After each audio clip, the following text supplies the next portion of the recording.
Yeah.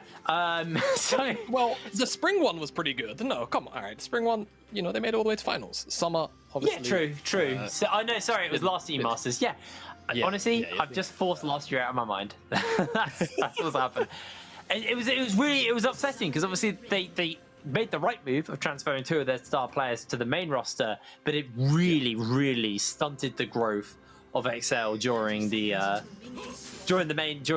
summer split, and then E-Masters summer was disappointing.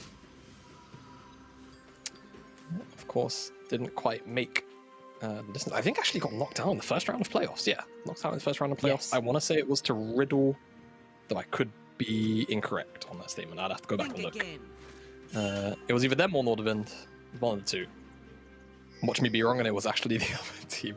Either way, someone completely different. Yeah. You know, I feel like expectations definitely still high, right? It's JDXL. They are still, you know, organizationally the same in that regard. Practically a fresh roster from last year. Only Dan returning. And of course, a lot of talent across the board. Cries coming down from the ADC. Zamilek, I don't know if you recall, I believe it was all the way back in 2020 NLC Full Open was the last time I want to say he was here in the region. It's been a little while. Impressed a lot of us. And we were very excited to see where Zamilek will go. Of course, still quite young, I believe 17 years old. So a lot of potential there, and being, you know, scouted out to join a team like XL, you know, an academy. Very good for him. Of course, also coming from the UM run as well. So good run of the roster so far. We'll see if he can continue form here with the English side. Keep our eyes on, we are seeing FGG, another player who we've had for a little while, landing a binding onto Venza. Forces the heal out from Zamilek. Ignite thrown down as well by Kikis, and FGG, Venza doing a great job here. Honestly, FGG with these bindings, 2 in a row onto Kikis, and the changes to Glacial Augment means that it's horrible.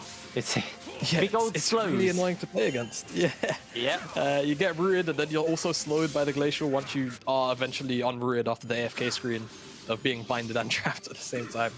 It doesn't feel great, but yeah, FGG lands 2 great bindings back to back. Definitely, if that binding doesn't come through, that's a completely different trade in the bot side. And FGG, a pretty, you know, insane rise to where he is right now, playing first division play. Of course, for anyone not familiar with FGG's story, started in 2020 in the UK Yell, and was then quickly quickly rose up to the UKLC, which of course second division UK play, and then very quickly.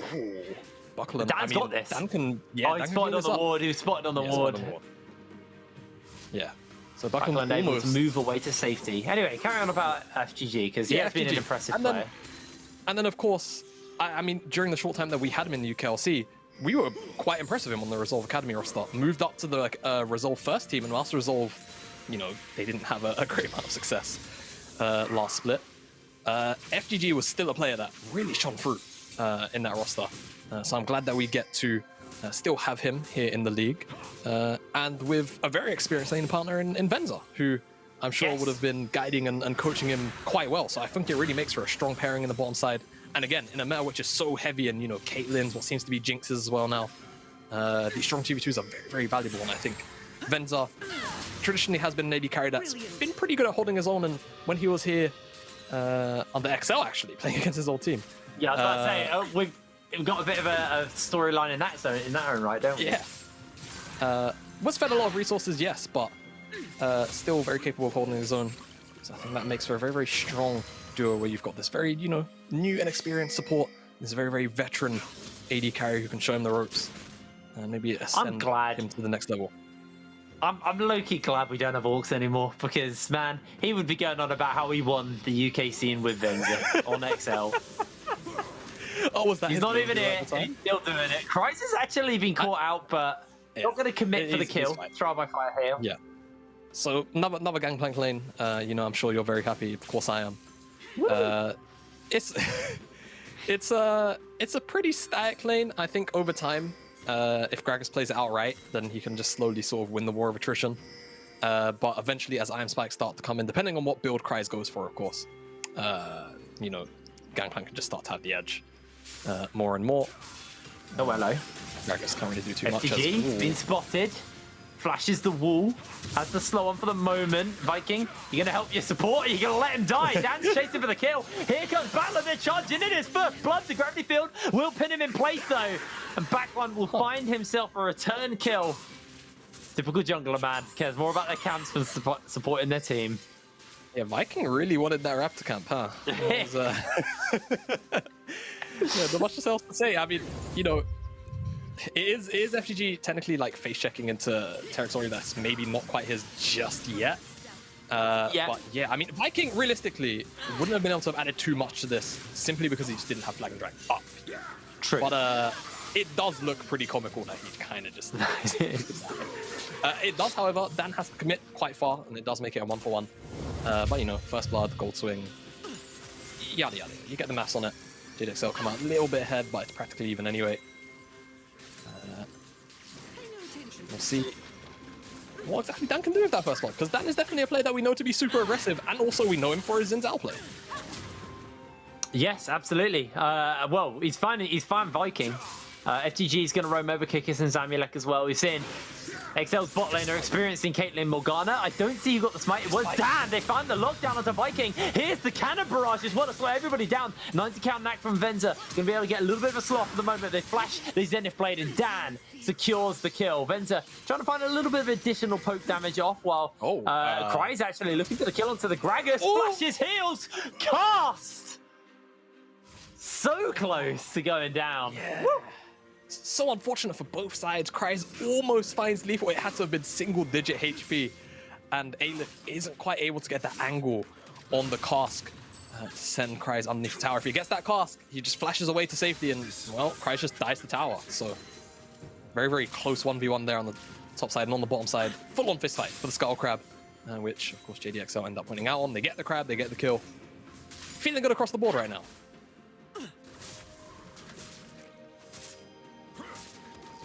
Viking just going to be doing his gromp. I thought that was an invade for a reason, hence why I talked about it, and then realised that no, he's blue side. His colour is blue. Both junglers are on the opposite side of the map from each other. We'll see if they decide to look for anything anywhere else. There is a mountain dragon up. There's a chance, Jamada. There is hope. Okay. I'm breaking down my prayer circle of candles. You know the tweet candle prayer circle. I'm doing all of that. I give just a new dragon soul for the final game of the day. My first cast in 2020. I love that. Retail games. It'd be really, really kind of. As Cries and Kikis eyeing up Aleph here. Still has flash. Might be in trouble. Yeah. I actually had his jungle, so he was fine. I feel like Viking just doesn't like FGG for some reason.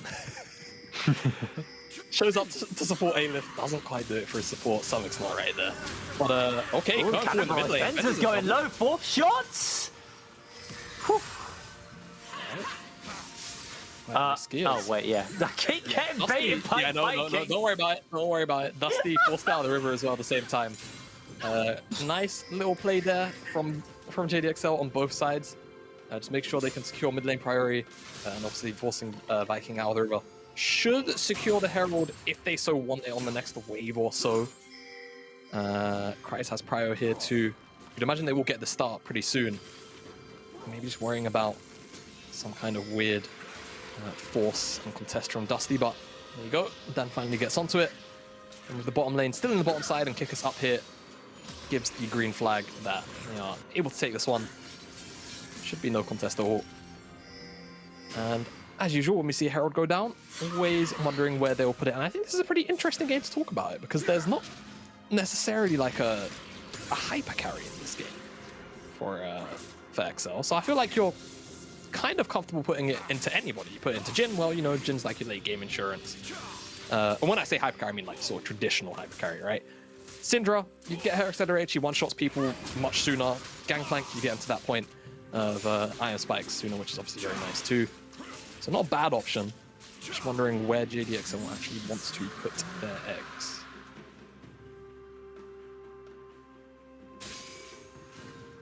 Yeah, and a little bit more of a tempered start. I think this game's definitely a little bit more explosive than we had in the previous 2 games. So XL definitely playing a little bit more decisively, but also their team does kind of lean a little bit more into that from the last 2 games from our winning teams. So, yeah, there is scaling there, but they also do have a little bit more early options. Yeah. But, you know, as good as XL have been doing, this is still Caitlyn Morgana, and it is just a terrific experience to play into. So much fun. Oh, yes, it's blissful. It's absolutely fantastic. Whenever I get Warfield bot, there is no more the enjoyable experience than Caitlyn Morgana. I felt like there is no greater pleasure, but they are looking to try and do something about it. And this is why. Yeah, it's Caitlyn Morgana. Venza flashes away.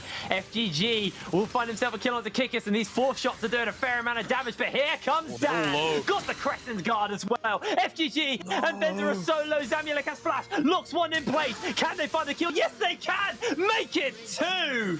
Revenge is served by Dan. Yeah, Dan with the wind becomes lightning, finds the double kill there at the very end. FGG of these bindings have been so clutch. Binding here, onto Kickus, just keeps him still, plus the ultimate. Just means he can't do anything. He's just stuck in the Cannon Barrage and the Cataclysm. Get all of the curtain call blocks out. Very, very wonderful stuff from Dusty. And then Dan finds him and become lightning onto 2. Binding, flash. He's just rooted there for a second and a half. Fortunately, though, the Deadly Flourish comes out. And of course, roots up these 2 members. Flash will go into Wind Becomes Lightning. It's a double kill for Dan. And Dan 4-1 on the Zins out. 400 gold shutdown. He is absolutely massive. Expect JDXL now to play around him and make sure that wherever they want to make a play, he is either there for first or he's about to show up. And oh yes, another Morgana binding. Another. What's worse about it is how long the binding lasts, and then when it wears off, you're slowed. It's like, oh, okay, yeah, this is an interactive experience of League of Legends. Yeah, that is FGG having a very phenomenal first game here on the Dusty roster. Doesn't necessarily have the greatest score to show for it though, as Venza, Eminez, he's hunting. Oh, Eminez able to find the kill as FGG is going to make sure Eminez gets an AFK report for how long he's unable to play the game. Vikings coming in, the flag, the drag, the binding again. Oh man. Yeah, I hope you enjoy the grey screen. I mean, he was in one. Meanwhile, in the mid lane. Got put in the first binding. Yeah, mid lane, Short Cries is potentially dead. No, he's alright. Oh, no, good flash. Yeah. Got the crown finished up. Let's take stock of the items. So yeah, we got the crown finished up onto Backland. My voice is cracking apparently. Got a Triforce finished up onto Cries here. So not the fun build, but definitely the more consistent build. Going towards what will most likely be a Gale Force from Zamulek. Other than that, a couple of basic mythics that you'd kind of expect to have been picked up here and there. Gale Force onto Venza, Viking with the Kraken Slayer, same for Dan. Zamulek actually pretty accelerated in the sense that was able to pick up that tower earlier with plates and then just got a whole bunch of plates gifted here. FGG fishing for that binding, and it looks like a lot of people are starting to collapse here on the top side as Kickus is looking for an opportunity to find a binding onto Zamulek. In comes the backup, the stopwatch, the curtain has been called. Here is the cannon barrage. Venza going oh so low, but he's able to survive for now. Viking slides in, Kickus is going low, ace in the hole, gonna connect onto Dan. Dan going low and he's gonna fall down. Now the Syndra's joining into the fight, not gonna find the scatter of the week. And Dusty are going to be able to move away from this one unscathed for the most part. Yeah, mostly unscathed, but I feel like when we come back out of this replay and we look at the state of the map, definitely still an outright win. Most likely, though. The end of this is Dusty got to pick up a shutdown onto Dan, so that's a lot of gold. Of course, started with that engage from FGG. Kickus, though, still a tanky customer. And fortunately for Venza, well-timed flash, or a Gale Force away, I believe. Ensures that he doesn't die to Dan. Dan oak mid in the middle of everybody, but the shutdown goes over to Viking.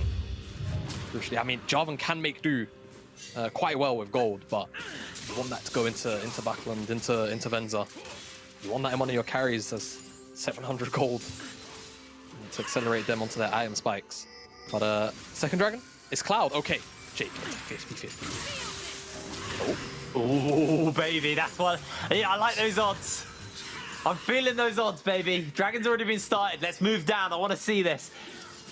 Half health onto the dragon. I don't think Dusty are even going to bother contesting. It's not worth it. What are we getting? What are we getting? I just think it was Infernal. It was Infernal, wasn't it? Oh! Pain! All right, man. I want a refund. Can we restart the whole day and just, like, Dragon RNG differently, or is that allowed? I don't know. I'm suing Riot. It's a sad day in the NLC. At least for the two of us, anyway. It's been a fantastic opening day of the year. And JDXL right now enjoying a pretty decent game so far. 2,500 gold up. Fishing for a pick there, but not going to find much. And it should just also be Herald, I think. Well, shouldn't be much contest from Dusty. They don't really have the positioning for it. Viking still on the bottom side. Alif does have teleport, but posture is quite clear from Dusty. They are not interested at all in fighting XL right now. And I think rightfully so. I feel like at the moment, XL are just stronger, but the question then comes, when do Dusty really sort of start to measure up to them? And it will definitely take a little while. And, Cries, the recipient of another visit. He has no flash, so he's stuck inside the Cataclysm. He's trying to dodge out, but Venza's going to slide in with the Gale Force. And there it is. Venza secures his first kill of the game. Nice kill onto Cries. They do lose the Rift Herald on the other side of the map, which could be a problem in this mid lane. But for now, Venza is probably just going to be able to take this tower. Yep, a little bit of extra invested gold into Venza's back pocket. And honestly, this particular Herald is going to be quite high value for XL, I think, especially if they slam it into the mid lane. You're against Caitlyn and Victor. You really want this mid lane tower to go down. You know, there's always those champions that kind of just change game states entirely when they're in it. Xerath, Victor, Azir, those kind of champions that just have this really, really obnoxious wave clear to deal with. It's shielded by that mid-tier 1, so as soon as you take that down, that safety net is then immediately removed. So that's my prediction, that's my expectation for XL. Drop it in the mid lane, unless they find some kind of play on, you know, the side lane here on the bottom side, because top side now looks to be Dusty's. And maybe that'll be a little bit better for the gold, but I think if you knock down this mid-tier 1, Dusty have a much harder time actually navigating and operating the map, and it gives JDXL a lot more freedom to effectively do whatever the hell they want with it. I mean, realistically, it's going to go mid, because you've already taken tier 1s on the other side. So like you said, unless you're really finding an opportunistic opportunity, you're very extended, especially when mid isn't open to be that deep. But Dan is actually thinking about it. Yeah, the pings are going down. I mean, you have to kind of weigh up the benefits, right? You get 600 gold if you... Actually, I feel like they can just push this without the Herald, but maybe they drop it anyway. But 600 gold for the side lane tower. I mean, they've actually caught Dusty sleeping here. Look at the positioning on the map. Yeah, Dusty are trying to take control of the top side right now. So not only have Dusty yielded the 600 gold between the mid and jungle there of JDXL, I mean, sure, Buckland might get this top side tower, but now BTXL get to drop the Herald mid. And not only is this a massive gold swing, they also get a massive amount of map control as an engage comes in. They're looking for the fight. There's the teleport coming down. It looks like the tower will just be the victim. They find the stun into the barrels. Great damage reduction from the crown, but the curtain has been called, and it is the end of days for Backland. Slowed by the 4th shot. Scatter the weak. Not going to get thrown down quite yet.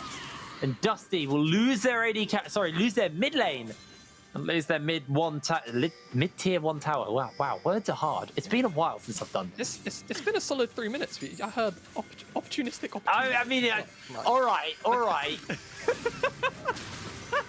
Oh, okay. Let's go out Zamlet kick. Well, it looks like they're actually going for something here. They've got the flank and the great binding. Actually, Kick is sliding in, and they're able to find the kill. Great scatter of the weak. Kick gets the belly bop, and that is going to be another kill. Zamulek cashes in. 3 for the side of Dusty as Backland resurrects to find he's only got Viking in his pocket. Yeah, this is actually something that Venta on Movistar Riders during EUM did quite a few times, and it was on Caitlyn specifically, actually. The circumstances slightly different, not a lead in this game, but they would just push up in the mid lane too far, overreach. And it just feels like I'm watching a replay of EUM 2021 summer from Venza here. And I mean, JXL, they just appropriately punished. There's nothing else to say about this play. I feel like maybe they assume that, you know, JDXL have just expended a lot of, you know, resources and time in the mid lane play, so they're probably just resetting, going back to base, not doing much. But surprise, surprise, they're still on the map. And they're still very much ready and capable of just absolutely murdering you for overstepping in the mid lane. The sad-faced dragon is going to be spawning up in 9 seconds' time. XL have got positioning on the area, and then, again, Dusty are kind of just on the wrong side of the map. I don't think they're going to contest the giant in this Baron, but they might. Yeah, I mean, I wouldn't necessarily say wrong side. It just seems like they don't want to contest the dragon, right? So they're going for the cross-map play, which I think is fine. It just depends on how much they can get. Christ has flashed this time, so gets away from the Cataclysm on this particular play. Dragon will be picked up. So still net positive JDXL. They should lose this tower. But obviously the Infernal stats, they even this out. It's just about Venzo obviously getting the accelerated goal. But at this point, you're a Caitlyn that's 1-3-2 at 20 minutes in, who's not 2 items, and doesn't really have that much relevancy, I'm sorry to say, at this point in the game. It's going to take a while. Maybe almost 3rd item, maybe even breaching on 4th. But at that point, Jin probably has a little more efficiency than you do. We'll have to see for Venza though. Very, very capable on this champion when he is on it. Right now, has unfortunately been shut down by his former team. Unfortunately so.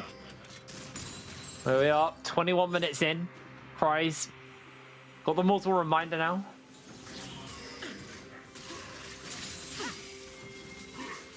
Lord Dominic's, that's a different item. They find the scatter. It's the counter scatter. It's the curtain call as well. A lot of damage. The solar flare gets popped out. The cannon barrage is coming down. FGG is almost popped.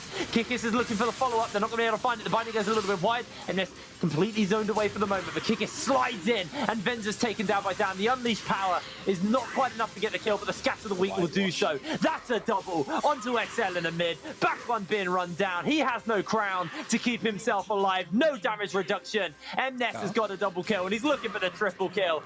Not going to be enough. There it is. An ace for the side of XL. Yeah, 5-0 ace for the side of XL. And that was just a completely dominating fight. Such an uninteractive start to that fight for Dusty. You just kind of have to feel bad. You almost wince at it. They're just getting gunned down from all of these different abilities. Curtain Call, Cannon Barrage, Solar Flares, chipping at them. Scatter, they just can't respond at all from the side of Dusty. And XL just run them down off the back of all of the CC. I mean, look at this. Curtain Call, Solar Flare has to flash away. Cannon Barrage on the escape route. Look at what they do. They practically lose a member and a half of HP just from these abilities that they just can't respond from. It's absolutely absurd. But again, well played to JTXL, I beg your pardon, on recognizing that again, in the mid lane, Dusty just overstepped and overreach for little to no reason. And of course, MNES landing all of these Qs here, and eventually the Scatter Week to secure the 5-0 ace. Oh, so nice there from MNES on the Syndra. The heal actually to break out from the gravity field so he didn't get locked down for too long, just for the movement speed. Really smart play there. XL, they're proving their point, I think, in this game. Probably more than any of the other teams we've had so far who we have high expectations of. Yeah, I will say, it just felt like Astralis and X7, you know, very much. They were just playing by the book, like we said, right? I'm not saying they play bad by any means. Oh, no. Don't read me wrong on that. I just say XL are playing very, very confidently and very dominantly right now. Yeah. It's not the chokehold, it is. We are just going to powerhouse through you. Yeah. That's what it feels more like BTX. Again, JDXL of old, where they kind of just run through you. Dan, maybe in a bit of trouble, has the armor. Oh, hello. There's the curtain call. Can Viking dodge away? I think he's going to be okay. Backline eats the low health bar. That's what he eats. Is going to be able to take the inhibitor tower, followed up by the inhibitor. So that's going to fall down. 24 minutes on the clock, and XL are playing phenomenally well right now. FGG being on it with the bindings. Not going to really drop that, but unfortunately, not really got the follow-up anymore because the gold is just too big. It's just too hard for them to handle, and FGG just loses his entire health bar to 2 abilities. Yeah, you know, the draft is starting to come through here in the mid-game, where all of these sort of long-range CC tools, they're just becoming too difficult for Dusty to really deal with. And whilst they do have range options of their own, it just feels... Oh my god! Oh my word, he's gone! The Cataclysm from Viking is just a desperation ult to pin them in place, and Dan will burn to the ignite. The flash by Backland to try and secure the kill, but it's not enough as Venza lands himself the lockdown into 2, into 3 members. The Scattered Week comes down, and everybody is dropping left, right, and center. Dusty are just crumbling at the scenes. They have been Thanos snapped as they turn to dust. XL are wiping them from the rift. XL are surgically removing Dusty member by member. And I think in this particular play, it all comes down to MNES and these beautiful Scatter the Weeks. The first one on Savenza, the second one on 2 more members at the exact same time, secures their first win of the NLC split. He will die to Venza. Okay. He will die to Venza, but he makes sure Venza pays for it in KDA. JDXL finish out. 25 minutes on the clock.